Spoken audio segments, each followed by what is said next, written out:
Hi everyone, my name is Brandon Stowe and I am the Effective Communication Outcome Mentor here on the Westminster campus. I am sitting here with Monica Geist, who I worked with on a year-long open assessment project last year. And Monica has been nice enough to meet with me today and answer some interview questions to kind of give us some insight into what this process is like and how valuable it was for her, hopefully valuable in the end. So I'll just start with the first question if that's okay. Mm-hmm. So Monica, please tell us about the effective communication assessment you worked on last year.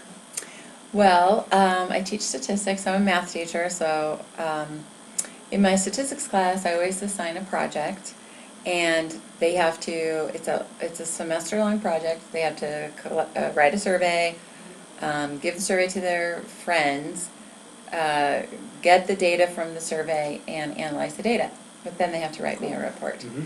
And in the past, when I've done this, I'm weeping as I'm grading because the writing is so bad. Mm-hmm. So I got to the point where I stopped giving the project assignment because I couldn't handle grading them anymore because they weren't even writing in complete sentences, and I'm not a writing teacher. I'm very far from it. Mm-hmm. And I didn't know how to solve that problem. So when the SLOs came out and I saw effective communication written, I said, aha, I'm going to do this in my class. So I called up my trusty outcome mentor, Brandon.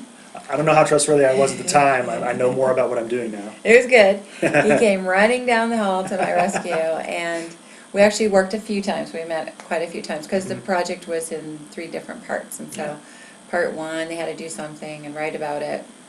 Part 2 and part 3. So they had to keep writing. So the first thing that we did, you want to ask this? No.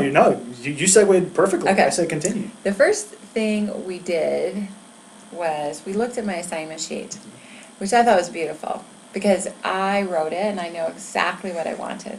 Mm-hmm. Brandon had no idea what my assignment sheet was even really asking for. So it hit me, starting with my assignment sheet being terribly written, that part of my students' problem was probably they didn't know what I was wanting. Mm-hmm. They didn't have an example. They didn't know what I was asking for. Mm-hmm. So we really worked on my assignment sheet a lot. I mean, we weren't even looking at the rubric yet. We were just really looking at my assignment sheet. So as a math teacher, I really appreciate that because I don't know how to assign paper assignments, like writing assignments. So got that cleaned up. And that was a lot of work, so I'd work on it, then we would meet and he would give me some feedback.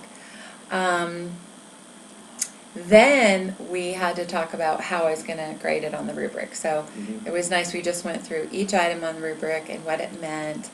And I got to learn what audience meant. I don't know how I got through college without really understanding that concept. And we had in our statistics class, I would call them our customers. Like, who are we doing the statistics for?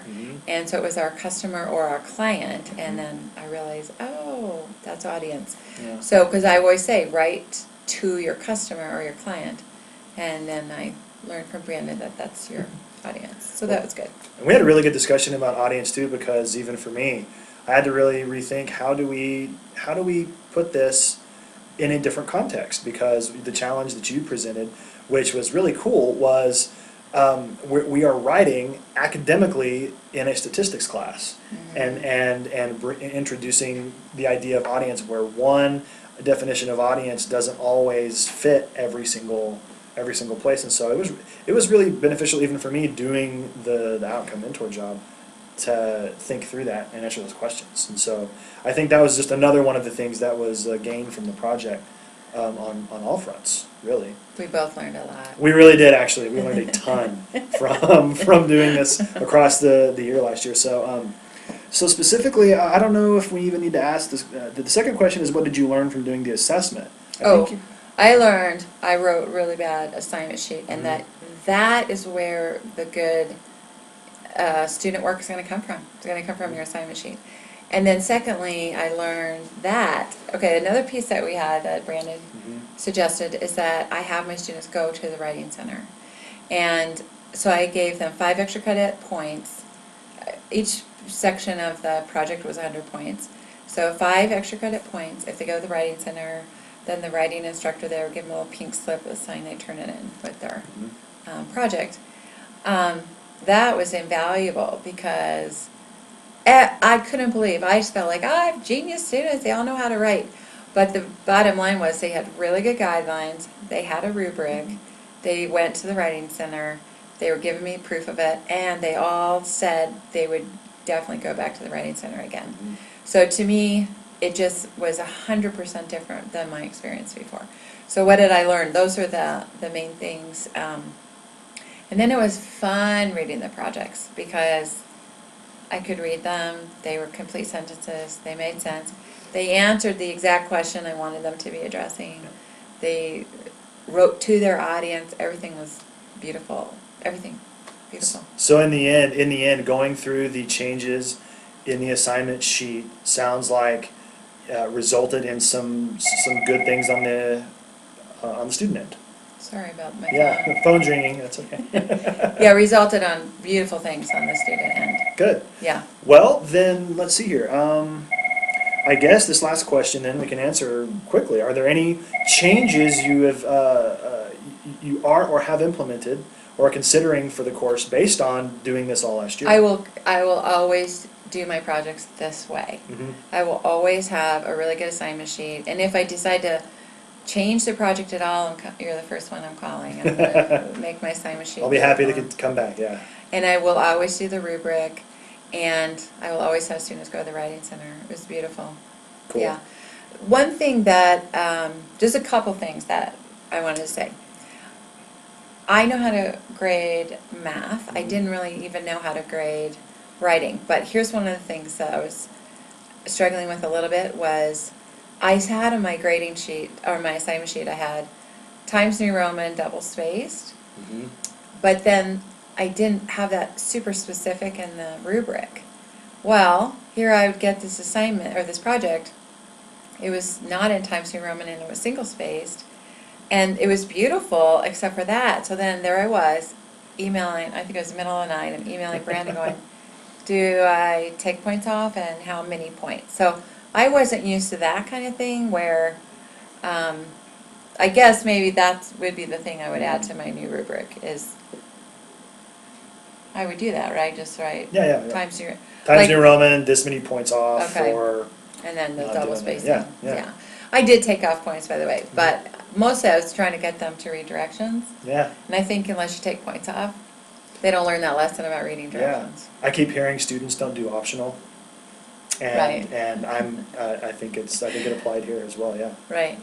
Well, But yeah, I learned so much, and what I learned is, my students aren't bad writers. I used to think they were bad writers. They're not. Mhm. They just need some guidelines and some structure.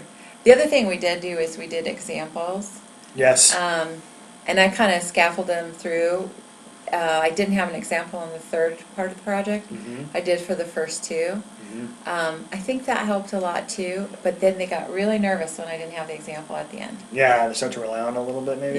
Yeah. And so maybe I would, in a three-part project, maybe I would scaffold a little bit less.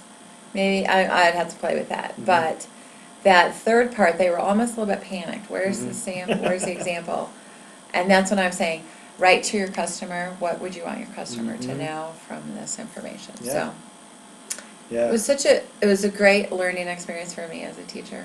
Yeah. I was very happy. Well, and I'm just glad, the coolest thing about going through the project was how organically it all emerged and how it really led somewhere, just like you just said, it led somewhere that you didn't expect. Yeah. And for me, that's one of the values of doing the open assessment is you might think it's one thing and we embark on a year-long project and it ends up someplace else. Yeah.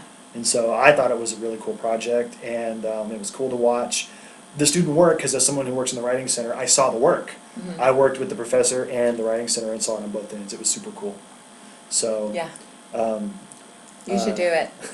Call your outcome mentor. that's a good endorsement, and I will end with the positive endorsement. Thank you, everyone, and thank you, Monica, for the You're meeting. welcome. Thank you. Bye.